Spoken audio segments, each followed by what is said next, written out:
దేవునికి స్తోత్రం. హల్లెలూయా. ఈరోజు ఫ్రెండ్షిప్ డే. ఎందుకంటే లోకమంతా కూడా స్నేహితుల దినోత్సవంగా జరుపుకుంటూ ఉన్నారు. దీని యొక్క చరిత్రను మనం గమనించినట్లయితే 1935లో యునైటెడ్ స్టేట్స్లో ఆగస్టు నెలలో మొదటి ఆదివారాన స్నేహితుల దినోత్సవంగా మార్చడం జరిగింది. కాబట్టి ఈరోజు ఈ ఆగస్టు నెలలో మొదటి ఆదివారం లోకమంతా కూడా ఈ యొక్క స్నేహితుల దినోత్సవాన్ని జరుపుకుంటా మరి అనేకమైనటువంటి ఆ యొక్క బహుమతులు ఇచ్చుకొని సంతోషపడుతూ ఉన్నారు. చాలా మంచిది. ఎందుకంటే స్నేహం అనేది చాలా అందమైంది, అది అపురూపమైంది, అది ఎంతో విలువైంది, వెలగట్లేనటువంటిది. కారణం ఏంటంటే స్నేహం అనేది ఎప్పుడు కూడా మంచిగా ఉండాలి. దేవుని యొక్క లేఖనాల్లో పౌలు గారు ఒక మాట జ్ఞాపకం చేస్తూ ఉన్నాడు. మొదటి కొరింథీయులకు రాసిన పత్రికలో 15వ అధ్యాయం 33వ వచనం అంటూ ఉంటాడు కదా, దుష్ట సాంగత్యము మంచి నడవడిని చెరిపేస్తుంది. కనుక మనము స్నేహం చేసేటప్పుడు మన స్నేహము ఎవరితో చేస్తున్నాము, ఎలాగా ఉండబోతుంది అనేది ఒకసారి మనము ఆలోచించుకోవాలి. స్నేహం అనేది మంచిది, అపురూపమైందే, అది ఎంతో అందంగా కనపడతా ఉంటుంది. మొదట చాలా బాగుంటుంది, కానీ లోతుకు పోయే కొంది ఆ స్నేహంలో ఉన్నటువంటి ఆ విలువ అనేది మనకి కనపడతా ఉంటుంది అన్నమాట. అది నిజముగా వెలకట్టగలిగిందా వెలకట్టలేదా మనకు అర్థమవుతుంది. కొన్ని స్నేహాలు ఎలాగుంటాయంటే వెలతో కూడి ఉంటాయి. ఏమన్నా ఇస్తూ ఉంటేనే స్నేహిస్తూ ఉంటారు, ఏమి ఇవ్వకపోతే ఆ స్నేహం అంతటితో కట్ అయిపోతూ ఉంటుంది. కానీ మనం ఎప్పుడూ కూడా దేవుని యొక్క సన్నిధిలో ఒక మంచి స్నేహాన్ని కలిగినటువంటి వారంగా ఉండాలి. ఒక మంచి స్నేహితుడు మనతో ఉండాలని దేవుని వాక్యం మనకి జ్ఞాపకం చేస్తూ ఉంది. అందుకొరకే మనం దేవుని సన్నిధిలో మనం గమనించినట్లయితే యేసు క్రీస్తు వారు నిజమైనటువంటి స్నేహితుడు అని దేవుని వాక్యంలో రాయబడింది. యేసు క్రీస్తు వారు నిజమైన స్నేహితుడు అయితే యేసు క్రీస్తు వారికి మనము స్నేహితులుగా ఉండగలుగుతున్నామా లేదా అనేది ఒకసారి మనము ఆలోచన చేసుకోవాలని దేవుడు జ్ఞాపకం చేస్తూ ఉన్నాడు. మనం చర్చిల్లో పాట పాడుతూ ఉంటారు ఇంగ్లీష్ వాళ్ళు, what a friend we have in Jesus అని. యేసు క్రీస్తులో ఎలాంటి స్నేహితుడు మనకు ఉన్నాడని ఒక పాట. అయితే ఆ పాట అనేది ఎందుకు రాయబడింది, ఎప్పుడు రాశారయ్యా అంటే 1850వ సంవత్సరంలో ఒక కుర్రవాడు ఐర్లాండ్ నుంచి వృద్ధాప్యంలో ఉన్న తల్లిని విడిచిపెట్టి అమెరికా వెళ్తున్నాడు. ఉద్యోగం కోసం వెళ్ళిపోతా ఆ తల్లిని ఒక్కదానే విడిచిపెట్టాడు. అక్కడ తల్లి బాధపడుతుందయ్యా వెళ్ళిపోతున్నావని. అందుకు ఆ పాట రాసి చెప్తున్నాడు కదా, దేవుడు అంటే యేసు క్రీస్తు వారిలో ఒక నిజమైన స్నేహితుడు మనకున్నాడు. ఆ స్నేహితుడు ఎల్లప్పుడూ కూడా మనతో ఉండేవాడు. ఆ స్నేహితుడు మనల్ని ఎల్లప్పుడూ కూడా బలపరిచి భద్రపరిచేవాడు. ఆ స్నేహితుడు మన భారాల్ని భరించేవాడు అని చెప్పి యేసుక్రీస్తు వారు నీ భారాన్ని భరిస్తారమ్మా, నేనైతే కొంతకాలమే కానీ ఆయన నిత్యము నీ భారాన్ని భరించేవాడని చెప్పి ఆ పాట రాసి ఆ తల్లికి అంకితం చేశాడట. అది చాలా పాపులర్ పాటగా ఉంటుంది మనకి.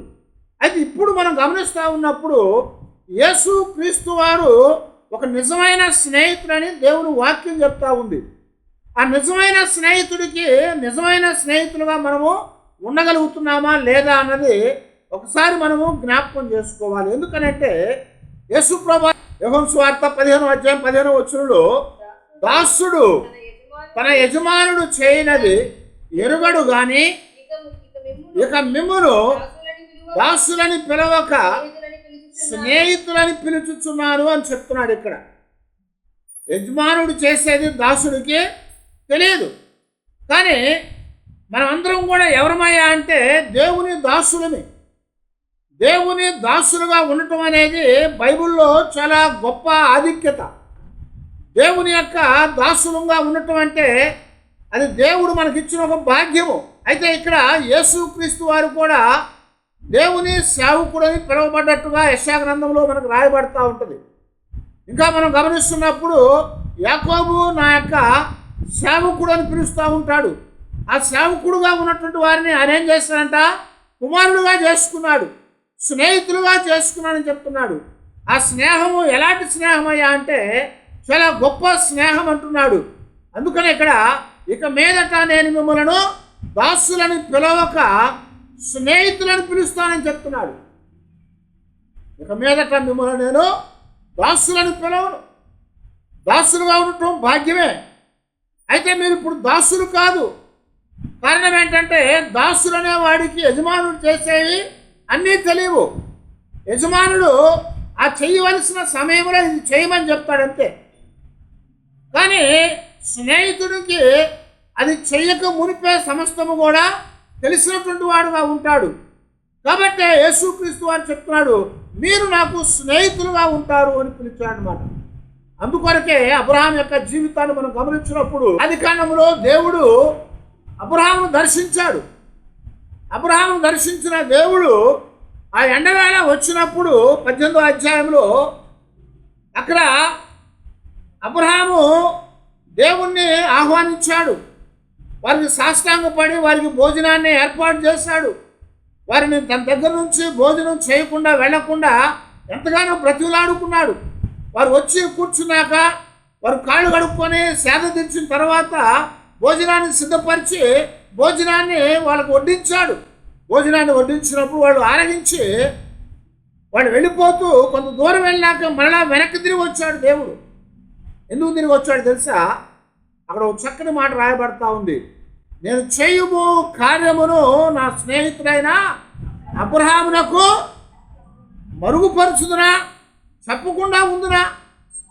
ఎందుకని? అబ్రహాము నా స్నేహితుడు.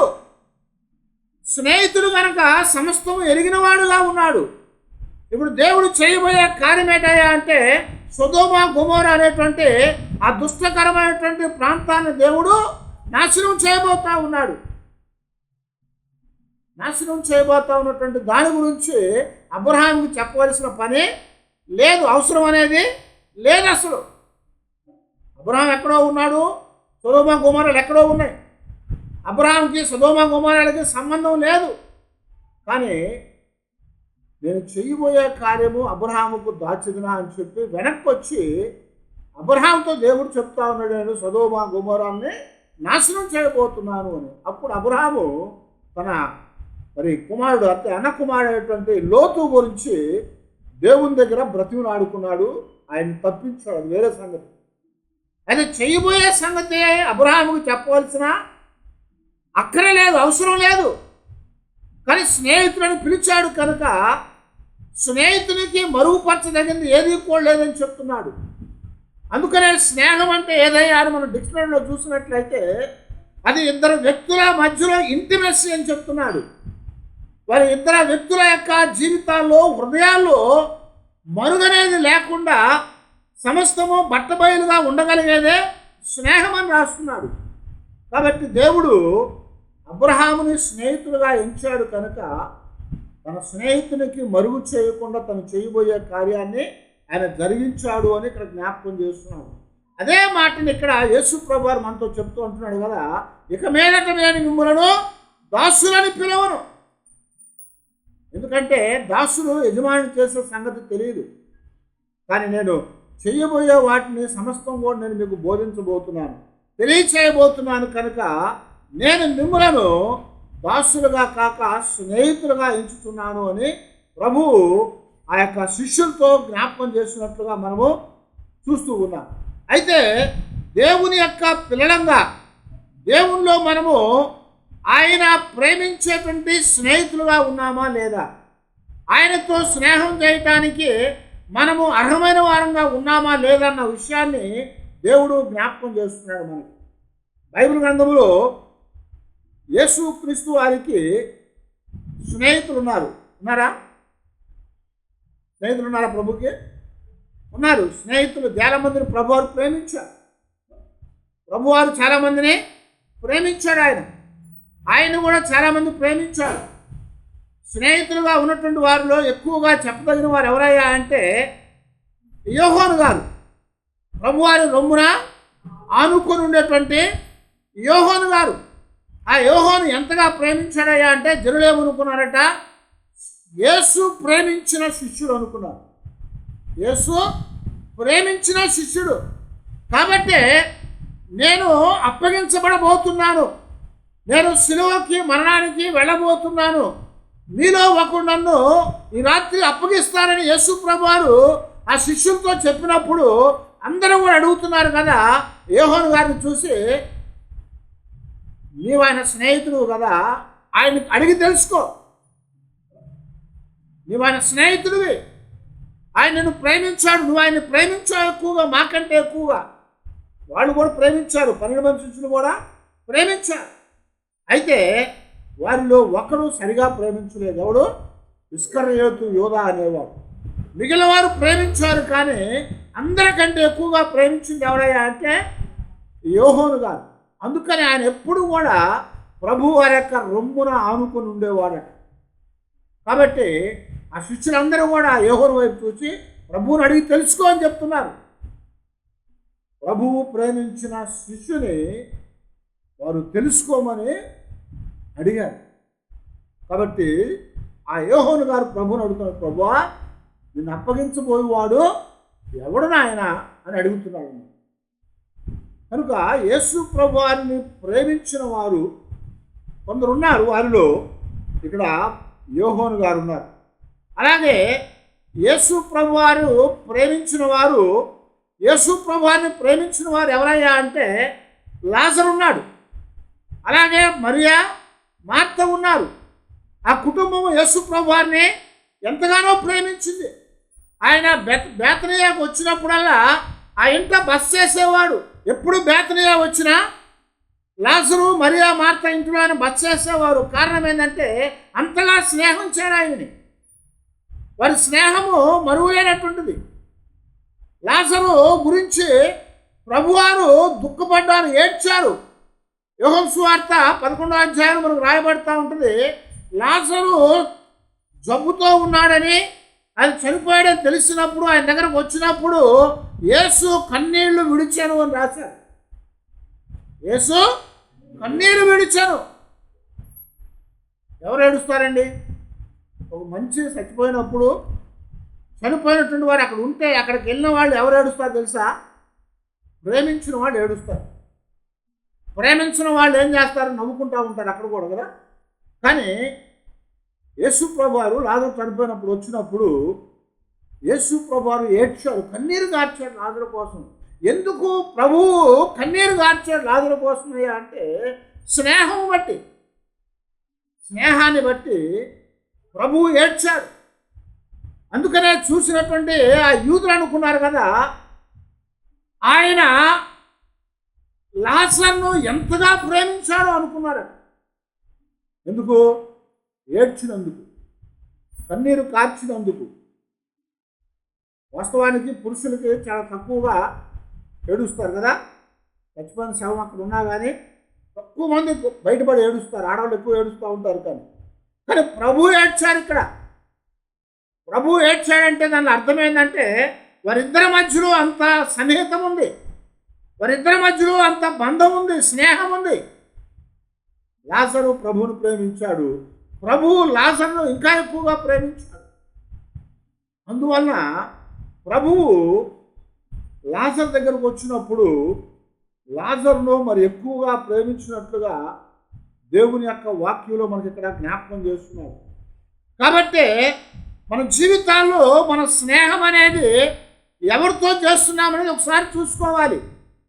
దుష్ట సాంగత్యము మంచి నడవడిని చెరిపివేస్తుంది. చాలామంది దుష్ట సంబంధమైన ఆ స్నేహాల ద్వారా వాళ్ళ జీవితాలను పాడు చేసుకున్న వారు ఉన్నారు, స్త్రీలు కానీ పురుషులు కానీ. కానీ దేవునితో స్నేహం చేసినట్లయితే, యేసుక్రీస్తు వారు నిజమైన స్నేహితుడు కనుక ఆయనతో మనం స్నేహం చేసినట్లయితే మన జీవితాలు ఎప్పుడు కూడా పాడవు అని చెప్తున్నాడు. మన జీవితాలు ఎప్పుడు కూడా ఆశీర్వించబడతాయని జ్ఞాపకం చేస్తున్నాడు. మన జీవితాలు ఎల్లప్పుడూ ఆనందించేవిగా ఉంటాయి. కనుక మనము దేవుని ప్రేమించే వారంగా మనం ఉండాలి, దేవుని చేత ప్రేమించబడేవారుగా ఉండాలి. దేవుని లేఖనాల్లో అబ్రహాం గురించి మనం చెప్పుకున్నప్పుడు అబ్రహాము దేవుని యొక్క స్నేహితులను పిలువబడ్డాడు. కానీ దానియేలు దగ్గరకు వచ్చినప్పుడు దానియేలు బహుప్రియుడు. దానియేలు గురించి దేవునికి బహుప్రియుడట. ఎందుకనయ్యా అంటే వారి మధ్యలో స్నేహం ఉంది. ఆ స్నేహం అనేది వారిలో ఉన్నటువంటి ఆ ప్రేమను కనపరిచేదిగా ఉంది. ఆ ప్రేమ ద్వారా వారి స్నేహము బంధము బలమైనదిగా ఉంది. కనుకనే మరి యేసుక్రీస్తు వారు వారిని ప్రేమించాడు, వారు కూడా యేసు ప్రభువుని ప్రేమించాడు. అందుకనే సామెతల్లో జ్ఞాపకం చేస్తూ ఉంటాడు, 17వ అధ్యాయము 17వ వచనం అంటూ ఉంటాడు కదా, నిజమైన స్నేహితుడు విడవక ప్రేమించును అని చెప్తున్నాడు. దుర్దశలో అట్టివాడు సహోదరుడుగా ఉండును. హల్లెలూయా. కష్టకాలం వచ్చినప్పుడు, దుర్దశ వచ్చినప్పుడు విడవక ప్రేమించేవాడే స్నేహితుడు. స్నేహం అనేది ఎప్పుడు బయటపడుతుందయా అదంటే మన దగ్గర ఏమీ లేనప్పుడు, మనకు కష్టం వచ్చినప్పుడే నిజమైన స్నేహం అనేది తెలిసిపోద్ది. స్నేహాలు చాలా రకాలు ఉన్నాయి. యేసు ప్రభువుని శిష్యులు ప్రేమించాడు, శిష్యులు యేసు ప్రభువుని ప్రేమించాడు. అందరిలో కంటే ఎక్కువగా ప్రేమించిన వాడు ఎవరయ్యా అంటే యోహాను గారిని చెప్పుకున్నాం. కానీ అందరిలో కంటే తక్కువగా ప్రేమించిన వాడు ఎవరయ్యా అంటే ఇస్కరియోతు యూదా. ఎందుకంటే వాడి అవసరం కోసం ప్రేమించాడు. ప్రేమలు అనేవి అవసరం కోసం కాదు, కానీ ఆ స్నేహం అనేది ప్రేమ కోసం స్నేహించాలి. అయితే ఇక్కడ నిజమైన స్నేహితుడు ఎవరయ్యా అంటే యేసుక్రీస్తు వారే. ఆ నిజమైన స్నేహితుడు విడవక ప్రేమించేవాడు, దుర్దశలో అతడు సహోదరుడు వంటి వాడుగా ఉంటాడు అని చెప్తున్నారు. కాబట్టి లాజరు చనిపోయినప్పుడు అక్కడికి వచ్చిన ప్రభువు లాజరు స్థానంలో మరియా మార్తల్ని ఆదరించాడు, వాళ్ళని ఆదరించాడు. కనుక దేవుని యొక్క సన్నిధిలో మనము దేవుని ప్రేమించే వారంగా ఉండి దేవుని చేత ప్రేమించబడే వారంగా మనం ఉండాలని దేవుడు జ్ఞాపకం చేస్తున్నాడు. అందుకొరకే నిజమైన స్నేహితుడు అంటే ఎవడయ్యా అని మరొక మాట మనం చూసినట్లయితే అదే యోహాను సువార్తలో 15వ అధ్యాయంలోనే 14వ వచనంలో చెప్తా ఉన్నాడు, నేను మీకు ఆజ్ఞాపించిన వాటిని చేసిన ఎడల మీరు నాకు స్నేహితులై ఉందురు అని చెప్తున్నాడు. నిజమైన స్నేహితుడు ఎవడయ్యా అంటే చెప్పబడ్డ వాటిని చేయగలిగిన వాడు, ప్రభువు చెప్పిన వాటిని చేసేవాడే నిజమైన స్నేహితుడు అంటున్నాడు. ఇంకా నిజమైన స్నేహితుడు ఎవడయ్యా అంటే పైన 13వ వచనం చెప్తున్నాడు చూడండి, తన స్నేహితుల కొరకు తన ప్రాణము పెట్టువానికంటే నిజమైన ప్రేమ గలవాడు ఎవడు కూడా లేడు. తన స్నేహితుని కొరకు ప్రాణం పెట్టగలిగిన వాడు ఒకడు ఉన్నాడంటే వానికంటే నిజమైన స్నేహితుడు ఎవడూ లేడు. యేసు ప్రభువు చెప్పిన ఉపమానంలో తప్పిపోయిన కుమారుని యొక్క జీవితంలో ఆస్తిని పంచుకొని వెళ్ళిపోగానే అనేక మంది స్నేహితులు వాడితో ఉన్నారు కదా. కానీ ఎప్పుడైతే వాడు తీసుకెళ్ళిన ఆ యొక్క ధనమంతా కరిగిపోయిందో ఎవడు కూడా వాడిని పట్టించుకునేవాడు లేకుండా పోయారు. వాడి జీవితం ఏమైంది తెలుసా, వాడితో ఉన్న స్నేహితులు అనేవాడు ఎవడు కూడా దగ్గర లేకుండా పోయారు. ఎందుకంటే దుర్దశలో వాడితో ఉండేవాడు నిజమైన స్నేహితులు. ఇప్పుడు ఉన్నంతసేపు వాడి దగ్గర తినేశారు, కానీ వాడిది అయిపోగానే దీనస్థితి రాగానే ఎవడు కూడా వాడితో లేకుండా అందరూ దూరం అయిపోయారు. చివరకు వాడు పందులతో సహవాసం చేద్దామని స్నేహం చేద్దామని వెళ్ళాడు, కానీ ఆ పందులు కూడా నువ్వు మాతో ఉండాల్సిన వాడు కాదురా అని చెప్పి వాడిని తోసేసింది. కానీ ఇక్కడ ప్రభువు చెప్తున్నాడు, తన స్నేహితుని కొరకు తన ప్రాణము పెట్టువానికంటే ఎక్కువగా ప్రేమించగలిగిన స్నేహితుడు ఎవడూ కూడా లేడు. అందుకొరకే యేసుక్రీస్తు వారు మన కొరకు తన ప్రాణాన్ని పెట్టాడు. ఎందుకు తన ప్రాణం పెట్టాడయ్యా అంటే ఆయన నిజమైన స్నేహితుడుగా తెలియజేయటానికి, ఆ నిజమైన స్నేహితుడిని చెప్పడానికి. పౌలు గారు రోమిలకు రాసిన పత్రికలో రాసినట్టుగా 5వ అధ్యాయం ముందు మనము భక్తిహీనులుగా ఉన్నప్పుడే యేసుక్రీస్తు వారు యుక్త వయస్సులో మన కొరకు ఆయన చనిపోయాడు. ఎందుకు చనిపోయాడయా అంటే మనల్ని ప్రేమించాడు కనుక, మనను స్నేహితులుగా చేసుకోవాలనుకున్నాడు కనుక, మనతో ఆయన స్నేహాన్ని కలిగి ఉండాలనుకున్నాడు కనుక ఆయన మన కొరకు తన ప్రాణాన్ని పెట్టాడు. అందులో విడదీయలేనటువంటి స్నేహం ఉంది. ఆ స్నేహము మనం కలిగి ఉండాలని ప్రభువు మనల్ని కోరుకున్నాడు. కాబట్టి ఈరోజు మనం గమనించినట్లయితే నిజమైనటువంటి స్నేహంలో 4 లక్షణాలు ఉంటాయి. ఆ నిజమైన స్నేహంలో చాలా ఉండొచ్చు, కానీ కొన్నిటిని మనం జ్ఞాపకం చేసుకున్నట్లయితే నిజమైన స్నేహం అనేది ఏదయ్యా అంటే షరతులు లేకుండా ప్రేమించేదే నిజమైన స్నేహం. యేసుక్రీస్తు వారు షరతులు లేకుండా మనల్ని ప్రేమించాడు. అవునా? షరతులు పెట్టాడు ఆయన ప్రేమించడానికి? షరతులు పెట్టలేదు. ఆయన ఎలాంటి షరతులు పెట్టకుండా మనల్ని ప్రేమించాడు. ఎలా ప్రేమించాడు అంటే మన కొరకు తన ప్రాణాన్ని క్రయధనంగా పెట్టాడు. మన కొరకు ఆయన ప్రాణాన్ని అప్పగించాడు. మనల్ని ప్రేమించాడు కనుక మన నిమిత్తము షరతులు లేని ప్రేమను చూపించాడు. ఆ ప్రేమ నిస్వార్థమైనటువంటిది. అది నిజమైన స్నేహంగా జ్ఞాపకం చేస్తున్నాడు. అది నిజమైన స్నేహం. అందుకని సామెతలో ఇంకో మాట చెప్తా ఉంటాడు, నిజమైన స్నేహితుడట మనకి శిక్షించేవాడుగా ఉంటాడు. ఎందుకు? మనం సరిగా లేకపోతే వాడు మనం దండించేవాడుగా ఉంటాడు. మన జీవితాల్లో మనము దారి తప్పినప్పుడు వాడు మనల్ని గద్దించేవాడుగా ఉంటాడట. అది నిజమైన స్నేహం. నిజమైన స్నేహితుడట లోపల ప్రేమించుడు. అవసరం వచ్చినప్పుడు గద్దిస్తాడు, మార్గం తప్పిపోయినప్పుడు గద్దిస్తాడు. కనుక షరతులు లేకుండా ప్రేమించే ప్రేమ అది నిజమైనటువంటి స్నేహంగా హెచ్చించబడుతుంది. చాలామంది స్నేహితులుగా ప్రేమించుకుంటూ ఉంటారు, అంటే ఆ స్నేహం అనేటువంటి ప్రేమలో ఉంటారు, కానీ అందులో చాలా షరతులతో కూడి ఉంటాయి లోకంలో. అందుకనే పౌలు గారు కొరింథీయులకు రాసిన మొదటి పత్రికలో 13వ అధ్యాయంలో ఆయన జ్ఞాపకం చేస్తాడు ప్రేమ గురించి. షరతులు లేని ప్రేమ దేవుని యొక్క ప్రేమ. ఆయన షరతులు లేకుండా మనల్ని ప్రేమించాడు కనుక ఆ యొక్క ప్రేమలో నిజమైన స్నేహం ఉంది. ఆ స్నేహాన్ని మనకి ఇచ్చాడు ఆయన. మనము కూడా దేవుణ్ణి షరతులు లేకుండా ప్రేమించేవారంగా మనము ఉండాలని యేసుక్రీస్తు వారు మనల్ని కోరుకుంటా ఉన్నాడు అని చెప్తున్నాడు. మనం మరొకటి మనం గమనించినట్లయితే నిజమైన స్నేహములో ఏముంటుందయ్యా అంటే స్థిరము కలిగి తిరుగులేనటువంటి సహకారాన్ని అందించేట్టుగా ఉంటుంది.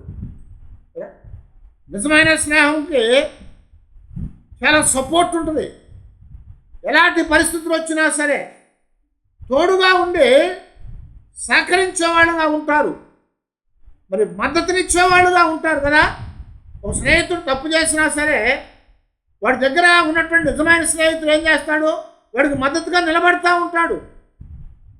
వాడు అవసరమైతే ఆ యొక్క బాధను వాడు భరించేవాడుగా ఉంటాడు. వాడు పొందే శిక్షను వీడు కూడా పంచుకోవడానికి ఇష్టపడతా ఉంటాడు. అలాంటి స్నేహం ఏదయ్యా అంటే బైబిల్లో మనకు కనపడతా ఉంటుంది దావీదు యోనాతానుల స్నేహం.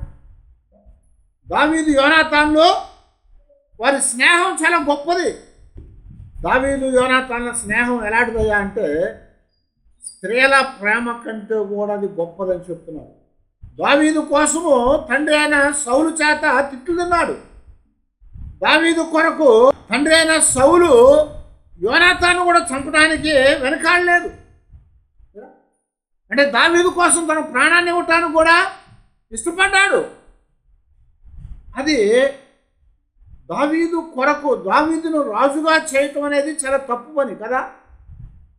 సౌలు రాజుగా ఉన్నాడు, సౌలు తర్వాత రాజు అవ్వాలి, యోనాతాను అవ్వాలి.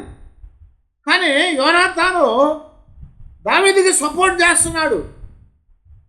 తిరుగు లేకుండా ఒక స్థిరమైనటువంటి మద్దతునిస్తూ ఉన్నాడు.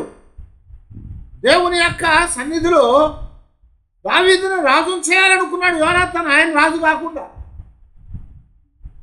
అందులో ఏముందంట? అది నిజమైనటువంటి స్నేహం ఉంది అందులో. అందుకొరకే వారి స్నేహము స్త్రీలు ప్రేమించిన ప్రేమ కంటే భిన్నమైందని చెప్తున్నాడు. కనుక యేసుక్రీస్తు వారు కూడా మనం పాపులమని ఎరిగి కూడా, మనం భక్తిహీనులమని ఎరిగి కూడా, మనము అపరాధాల్లో ఉన్నామని ఎరిగి కూడా ఆయన మనల్ని ప్రేమించాడు. ఆయన మన నిమిత్తము తండ్రి అయిన దేవుని దగ్గర ఆయన విజ్ఞాపన చేస్తున్నాడని చెప్తున్నాడు. కారణం ఏంటంటే స్థిరముగా ఎప్పటికి కూడా వెనుతిరిగేవాడుగా ఉండకుండా మనకి మద్దతునిచ్చేవాడుగా ఉన్నాడు. ఆయన ఎప్పుడు కూడా మనకి సపోర్ట్ చేసేవాడుగానే ఉన్నాడు దేవుడు, ప్రభు యేసుక్రీస్తు వారు.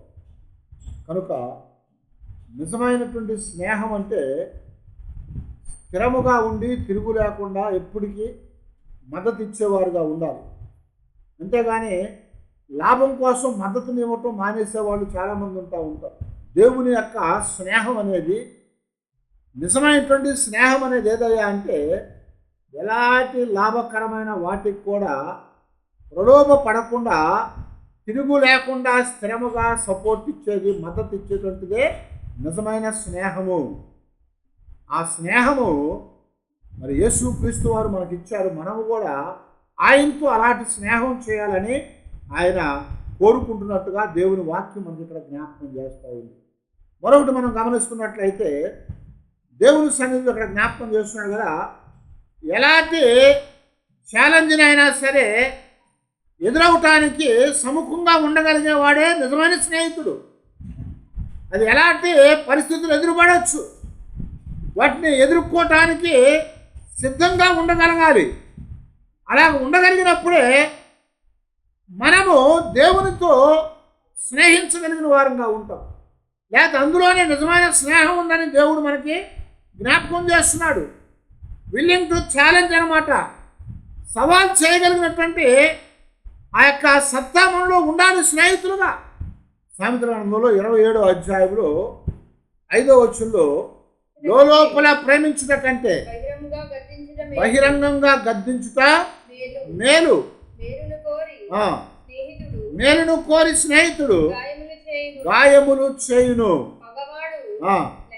పగవాడు లెక్కలేనన్ని ముద్దులు పెట్టును. ఏమన్నాడు ఇక్కడ? దేవుని యొక్క సన్నిధిలో లోపల ప్రేమించడం కంటే బహిరంగంగా గద్దించడం అనేది ఒక నిజమైన స్నేహం. అది ఒక తప్పిదం చేస్తున్నప్పుడు, ఒక దారి తప్పి పక్కకు వెళ్తున్నప్పుడు స్నేహితుడు వాడిని గద్దించాలి. అంతేగాని వాడు తప్పిపోతే పోనీ మనకెందుకు, వాడు పాడైపోతే పోనీ మనకెందుకు అనుకునేవాడు నిజమైనటువంటి స్నేహితుడు కాదని చెప్తున్నాడు. నిజమైన స్నేహితుడు అవసరమైతే వాడిని గద్దించాలి, వాడితో మరి ఆ ఛాలెంజ్ చేయాలి. అది చేయటం తప్పురా అని చెప్పగలగాలి. కొంతమంది స్నేహితులు ఉంటారు, వాడు పాడైపోతా ఉంటే చూసి ఊరుకుంటాడు, ఎందుకంటే వాడిపోతే ఇంకోటి వస్తాడు అనుకోండి.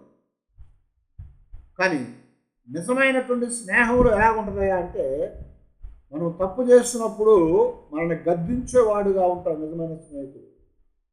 మనం మార్గము తప్పిపోయినప్పుడు మనల్ని మార్గంలోకి తీసుకురావటానికి అవసరమైతే మనకి గాయం చేసేవాడుగా ఉంటాడట.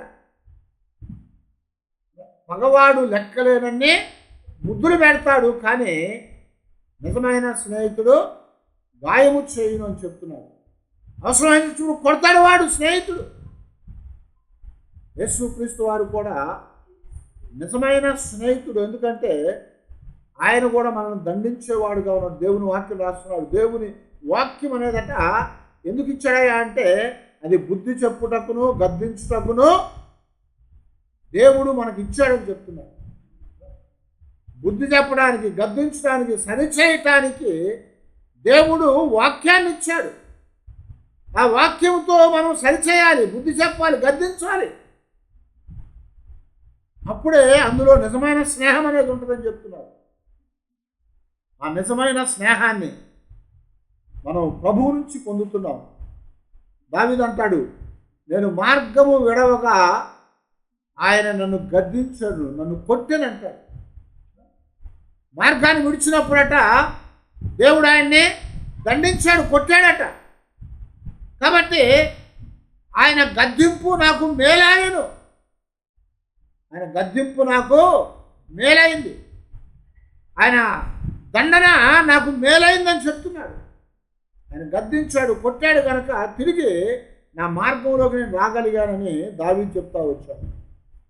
కాబట్టి నిజమైన స్నేహితుడు అన్ని విషయాల్లో మన దగ్గర ఉండి చెడులో ఉన్నప్పుడు మనల్ని సవాల్ చేసి బయటికి తెచ్చేవాడుగా ఉండాలి. మరి మంచిగా ఉన్నప్పుడు సవాల్ చేసి మన కొరకు నిలబడేవాడుగా ఉండాలి. యేసుక్రీస్తు వారు నిజమైనటువంటి స్నేహితుడుగా ఉండి ఆయన మరి మనం మార్గం విడిచినప్పుడు మన మార్గంలోకి నడిపించేవాడుగా ఉన్నాడు. కనుక నిజమైన స్నేహంలో మనల్ని గద్దించాలి చెడులో ఉన్నప్పుడు, మంచిలో ఉన్నప్పుడు మనల్ని ప్రోత్సహించేవారుగా ఉండాలి. అదే నిజమైన స్నేహము. యేసుక్రీస్తు వారు అలాగా మనల్ని గద్దించాడు, ప్రోత్సహించాడు. కనుక మనము కూడా ఆయనతో అలాంటి స్థితిలో ఉండాలని దేవుడు మనల్ని కోరుకుంటా ఉన్నాడు. మరొకటి మనం చూసినట్లయితే నిజమైన స్నేహం అనేది ఏదయ్యా అంటే ఎప్పుడు కూడా కృపతో నింపబడి ఉండేది నిజమైన స్నేహం. ఆ యొక్క స్నేహంలో ఎప్పుడు కూడా దయ, కృప అనేది కనపడుతూనే ఉండాలి. మనం ఏం చేసినా కానీ ఆ స్నేహం అనేది మనల్ని భరించేదిగా ఉండాలి. యేసుప్రభువు ఏం చెప్పాడు? నేను ఇక మీదట మిమ్మల్ని దాసులను పిలవక స్నేహితులను పిలుస్తానన్నాడు. ఇప్పుడు ఆ స్నేహితుల్లో ఒకడైనటువంటి ఇస్కరియోతు యోధ ఉన్నాడా? యేసుప్రభువు స్నేహితులు అని చెప్పినప్పుడు లేడా? ఇస్కరియోతు యోధ కూడా ఉన్నాడు. 12 మందితో చెప్తున్నాడు, మీరందరూ నా స్నేహితులు అని చెప్పాడు. ప్రభువు వాళ్ళని ప్రేమించి వాళ్ళని స్నేహించాడు. కానీ ఆ స్నేహితుడుగా ఎంచుకున్నటువంటి వాడైనటువంటి ఇస్కరియోతు యోధ ప్రభువుని ఏం చేశాడంట? మోసగించాడు. వాడు కపటమైన ముద్దు పెట్టి ఆయన అప్పగించాడు. అప్పుడు ఆ స్నేహము ఎలాంటిదయ్యా అంటే దయతో నింపబడింది. అది ప్రభు దగ్గరికి గచ్చమనే తోటలోనికి వచ్చినటువంటి ఇస్కరియోతు యోధ ఏమన్నాడు? బోధకుడా, నీకు శుభం కలుగును గాక అని చెప్పి ఆయనకి ముద్దు పెట్టి అప్పగించేశాడు. వాస్తవానికి మనమైతే ఏం చేస్తాము? ఒకవేళ మనం చీకట్లో ఉన్నాము, మనల్ని పట్టుకోవడానికి కావడం వచ్చాయనుకోండి, మనం ఏం చెప్తాము? పలానోడు ఎవడయ్యా అంటే నేను కాదయ్యా ఇప్పుడే వెళ్ళిపోయాడని చెప్తారు కదా. ఎందుకు వాడు మా నుంచి తప్పించుకోవడానికి. కానీ ప్రభువు ఆయన ఏం చెప్పాడు?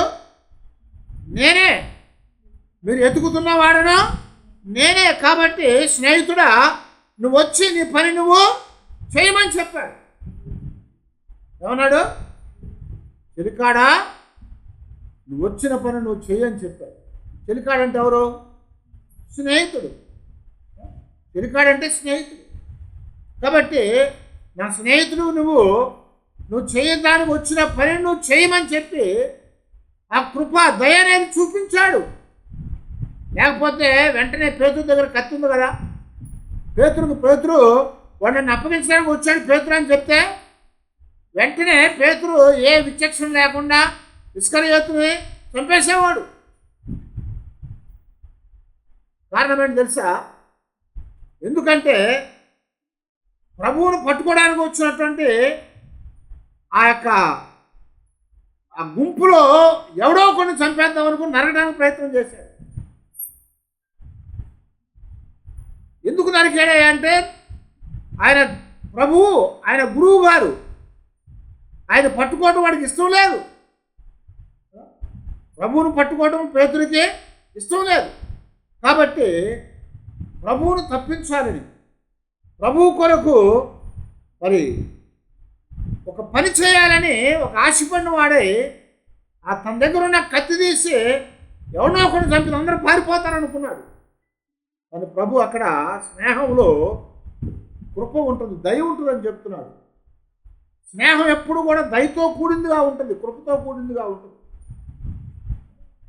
కనుక ఇస్కరియోతు యోధాతో ప్రభువు చెప్పినట్లు, స్నేహితుడా, చెలికాడ, నువ్వు చేయటానికి వచ్చిన పనిని నువ్వు త్వరగా చేసి నెరవేర్చని చెప్పాడు. అందులో దేవుడు ఆ కృపను చూపించినట్టుగా మనకు కనపడతా ఉంటుంది. ఆ నిజమైనటువంటి స్నేహం అనేది అవసరం వచ్చినప్పుడు క్షమించేదిగా ఉంటుంది. కృప అంటే ఏంటి? కృప అంటే ఉచితంగా ఇవ్వబడింది. కృప అంటే కనికరించటం, కృప అంటే క్షమించటం, కృప అంటే మన మీద జాలి పట్టం. యేసు ప్రభువు కృపగలవాడని చెప్పుకున్నాం. ఆయన కొడతా ఉన్న వారిని చూసి ఏమన్నాడు? ఆయన జాలి పడ్డాడు. ఆయన బాధపెడతా ఉన్న వారిని చూసి ఆయన కనికరపడ్డాడు. ఎందుకంటే ఆయన లోకాన్ని ప్రేమించాడు, లోకాన్ని ప్రేమించాడు కాబట్టి. అందుకే ఆయన స్నేహం అనేది ఎలాంటిది అంటే దయతో సంపూర్తిగా నింపబడింది, కృపతో నింపబడింది. ఆయన కృపతో నింపబడినటువంటి స్నేహితుడు కనుక ఇస్కరియోతు యూదాని క్షమించేశాడు. మనమైతే ఏమంటామంటే, ఒక దుష్టుడా, ఇంతకాలం నాతో ఉన్నావు, తిన్నావు, పండుకున్నావు, నన్ను అప్పగిస్తావురా అని చెప్పి వాడిని శపించడం చేసేవాడు. చేత అయితే కొట్టేవాళ్ళం, చేత కాకపోతే శపించేవాళ్ళం. కానీ ప్రభువు దయను చూపించి వాడిని క్షమించి వాడి కొరకు తన ప్రాణాన్ని అప్పగించేశాడు. వాడి కొరకు ఆయన చేయవలసినటువంటి ఆ యొక్క కార్యాన్ని ఆయన చేసినట్టుగా మనకి ఇక్కడ జ్ఞాపకం చేస్తున్నాడు. కనుకనే మన జీవితాల్లో ఎల్లప్పుడూ కూడా యేసుక్రీస్తు వారు మనకి జ్ఞాపకం చేసినట్లుగా నిజమైనటువంటి స్నేహితుడు ఆయన వచ్చాడు లోకానికి. ఆయన మనల్ని ప్రేమించాడు, స్నేహించాడు. ఆయనలో నిజమైన స్నేహం ఉంది. అలాంటి నిజమైన స్నేహితుడిని మనం కూడా మనలో నుంచి ఆయనకు చూపించాలి. ఆయనకి మనము నిజమైన స్నేహితులుగా ఉండగలగాలి. ఇస్కరియోతు యోధా స్నేహము నిజమైనది కాదు. దావీదు యోనాతానుల మధ్యలో ఉన్నటువంటి స్నేహము అది నిజమైన స్నేహం. యేసుక్రీస్తు వారు వాళ్ళందరూ కూడా ప్రేమించి మనల్ని స్నేహితులుగా చేసుకున్నాడు కనుక మనము కూడా ఆయనకి ఒక నిజమైన స్నేహితులుగా కనపడే వారంగా మనం ఉండాలి. అందుకనే మనము ఎవరితో స్నేహం చేయబోతున్నాము, మన స్నేహము ఎలాంటి స్నేహము, మన స్నేహము దుష్ట సహవాసమా మంచి సహవాసం అనేది ఎల్లప్పుడూ కూడా మనం చూసుకొని మంచి సహవాసం అనేటువంటి యేసుక్రీస్తు వారితో మనం స్నేహించే వారంగా మనం ఉండాలని దేవుని యొక్క వాక్యం ద్వారా దేవుడు మనకి ఇక్కడ ఆయన జ్ఞాపకం చేస్తున్నాడు. మనం ఎప్పుడు నిజమైన స్నేహితులుగా, యేసు ప్రభువారు మెచ్చదగిన స్నేహితులుగా మనం ఉండగలుగుతామయ్యా అంటే ఆయన మాటలు విన్నప్పుడు ఆయన స్నేహితులుగా ఉండగలుగుతామన్నాడు. యోహాను సువార్త 15:15 చదివాం కదా, ఏమన్నాడు? మీరు నా మాటలు వినిన ఎడల మీరు నాకు స్నేహితులై ఉంటారు అని చెప్పారు. నేను మీకు ఆజ్ఞాపించినవి మీరు చేసినట్లయితే నాకు స్నేహితులుగా ఉంటారని చెప్పారు.